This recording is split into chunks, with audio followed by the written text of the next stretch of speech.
caros amigos, dando sequência ao nosso assunto aqui, discorrendo sobre o capítulo 2 do nosso livro, ainda no tópico 1,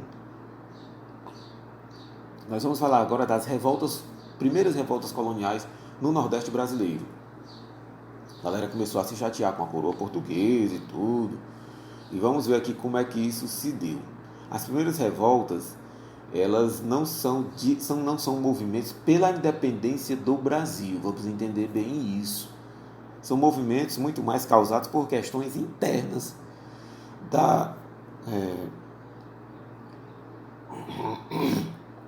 por questões internas aí do Brasil, tá bom?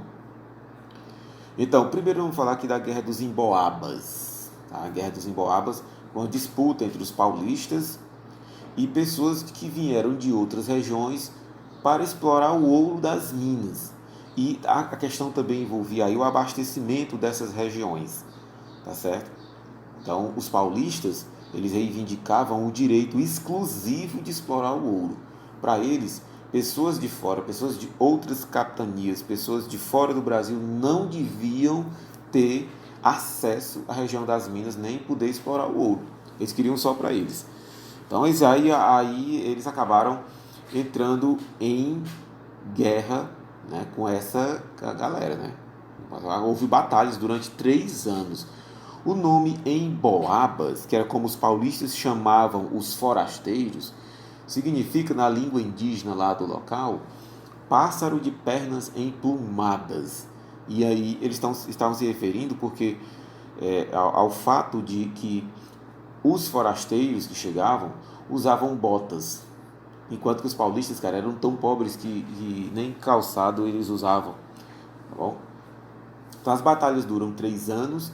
Em 1709, a coroa portuguesa interferiu e criou a capitania das Minas Gerais, separando de São Paulo, porque até então a região das Minas pertencia oficialmente à capitania de São Paulo. Por isso que os paulistas, né, reivindicavam esse direito exclusivo de exploração do ouro. A coroa portuguesa interviu e criou a capitania das Minas Gerais. Quer dizer, os paulistas, de certa forma, saíram perdendo aí ao final dos conflitos, né? Enquanto isso, em Goiás e Mato Grosso, o que está acontecendo? Em 1718, bandeirantes descobriram ouro na região da atual cidade de Cuiabá. Vejam que eles já estavam bem para o interior do Brasil, ali no início do século XVIII, né? Em 1727, surgiu o Arraial de Santana após a descoberta de veios de minérios numa área dominada pelos índios Goiás. Daí o nome da capitania, né? Goiás. Era o nome dos índios, do povo indígena que vivia ali. Bom, o declínio da mineração na segunda metade do século XVIII foi compensado pela pecuária. E ainda hoje vocês sabem que a região de Mato Grosso, de Goiás, Mato Grosso do Sul, aquele interior do Brasil ali no centro do território brasileiro, ele é dominado ainda hoje pela atividade pecuária e hoje é pelo agronegócio, tá? Ainda com a pecuária tendo uma força imensa. E vamos agora para as revoltas no Nordeste. Primeiro vamos entender que o sistema açucareiro, como nós já vimos até nos nossos vídeos anteriores, ele estava em crise. Essa crise era formada por alguns fatores que nós também já vimos, né? Concorrência do açúcar antilhano, que é aquele açúcar produzido nas Antilhas pelos holandeses, fugas de escravos para os quilombos durante as guerras de expulsão dos holandeses. Enquanto os portugueses estavam lutando para expulsar os holandeses, os escravos aproveitaram, irmão, e fugiram para Palmares, né? E para outros quilombos também. Isso, claro, criou uma grande dificuldade para a produção do açúcar no Brasil. E as taxas cobradas dos produtores de açúcar para custear a expulsão dos holandeses, ou seja, Portugal, para expulsar os holandeses do Brasil, ele, para custear a luta, né, ele cobrava taxas dos fazendeiros de açúcar. Os caras ficaram sufocados financeiramente, né? O preço do escravo subindo, os escravos fugindo, e a coroa portuguesa arrochando os caras por dinheiro. Bora pagar imposto aí, bora pagar taxa, precisamos expulsar esses holandeses. E os caras ficaram prensados, bicho. Aí veio a crise. Por isso que muitos acabaram abrindo mão de suas fazendas, vendendo suas fazendas e se aventurando aí na ideia de explorar ouro lá em Minas Gerais, tá? Porque a questão do açúcar estava em crise, tá? Aí vem um primeiro movimento forte no Nordeste, que o nosso livro chama de Fronda dos Mazombos. Mas eu conheci esse movimento como Guerra dos Mascates. Tudo bem. Ele começa por conta ele ocorre em Pernambuco, tá? Mais precisamente ali entre Olinda e Recife. Ele começa devido às rivalidades entre os senhores de engenho de Olinda e os comerciantes, também chamados de mascates, do Recife. Essas duas classes elas entram em atrito, tá bom? Por quê? Porque os comerciantes eles tinham na mão títulos de dívidas, o pessoal da administração sabe o que eu estou falando, né? Títulos de dívidas dos proprietários de engenhos. Os donos de engenho, gente, eles estavam endividados, muito endividados. Parte dessas dívidas tinham sido compradas pelos comerciantes do Recife. E eles começam a cobrar. Os caras não têm o que pagar. E aí começa a questão, né? Os senhores, eles queriam a separação de Pernambuco do Império Lusitano. Quem queria isso? Os senhores de engenho. Por quê? Porque eles se veem tão arrochados pelo Império, né, pelo Império Lusitano, a questão depois ali da expulsão dos holandeses, que ele disse assim, cara, melhor de separar desse negócio de Império Português aí, porque senão a gente vai quebrar, vão acabar com a gente. Então vamos separar, vamos ficar independente aí o negócio. Claro que a coroa portuguesa ela conseguiu restabelecer a paz, né? Transformou Recife numa vila, né? Que Recife era um distrito, um subúrbio de Olinda, e Recife vai passar a ser a vila mais importante da capitania de Pernambuco. Então Olinda vamos dizer assim, derrotada, os senhores de engenho de Olinda, eles acabam, vamos dizer, levando a pior, não no sentido de que morreram ou nada disso, mas eles politicamente são derrotados nesse movimento aí, e os mascates, os comerciantes levam vantagem, e Recife se emancipa politicamente em relação a Olinda, tá? Isso no movimento conhecido como, nosso livro adotou o nome Fronda dos Mazombos, eu conheço como Guerra dos Mascates, beleza, primeiro movimento. Em seguida vem um movimento na Bahia, chamado Motim do Maneta, que eu conhecia como Conjuração Baiana. Essa revolta foi desencadeada em 1711 em Salvador, mesmo período lá também da Fronda dos Mazombos, por João Figueiredo da Costa, o cara conhecido como Maneta. Por que ele tinha esse apelido? O livro não diz, eu não sei. Ele era um comerciante português, tá? E ele acabou se revoltando contra os novos impostos que o rei de Portugal decretou. Inclusive impostos sobre o preço dos escravos e o aumento de 50% do preço do sal. Então essa questão de aumento de preço aí, o João de Figueiredo Costa, ele acaba reunindo uma galera e se revoltando contra isso aí. Tá? E isso acaba virando ali um auê muito grande ali em Salvador, nesse ano de 1711. Logicamente que tudo foi controlado pela coroa portuguesa e tudo mais. Tá? O movimento não se espalhou, não se difundiu assim com muita força, não. Aí o livro tem um outro tópico chamado A Sociedade dos Mineradores e o Comércio Interno.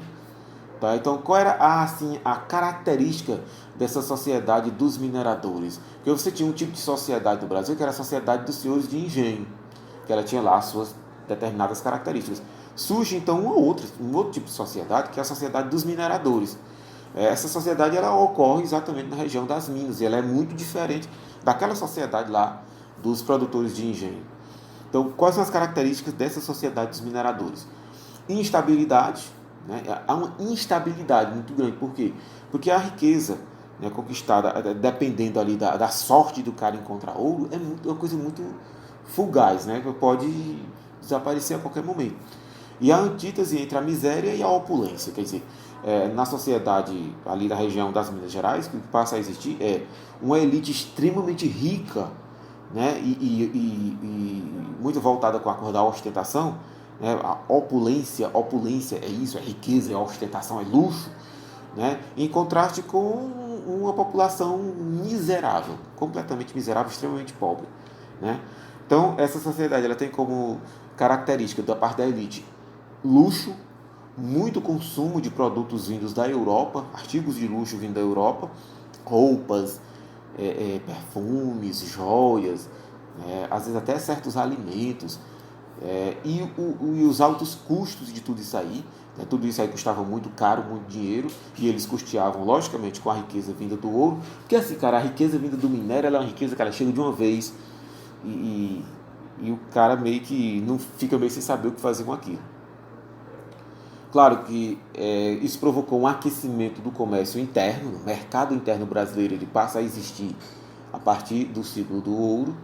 Né? Consumo de artigos importados aquece a atividade portuária no Brasil, quer dizer, os portos que existiam na Bahia, no Pernambuco, no Maranhão, eles passam a ter um movimento maior, principalmente aqui também em São Paulo, né? Porque começa a acontecer uma importação cada vez maior de artigos de luxo vindos da Europa. Então isso aquece a atividade portuária. E em 1763 o Rio de Janeiro se torna a capital do Brasil. E onde era a capital do Brasil antes? Em Salvador. Porque, veja, há uma coisa estratégica aí, ligada à economia. Salvador era mais próximo da região dos engenhos, ali do Nordeste. Rio de Janeiro mais próximo da região das Minas. Então, Rio de Janeiro, que era também uma vila antiguíssima, né?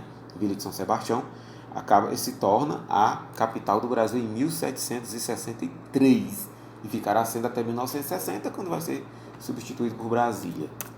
Beleza. Como era a economia do Império Colonial?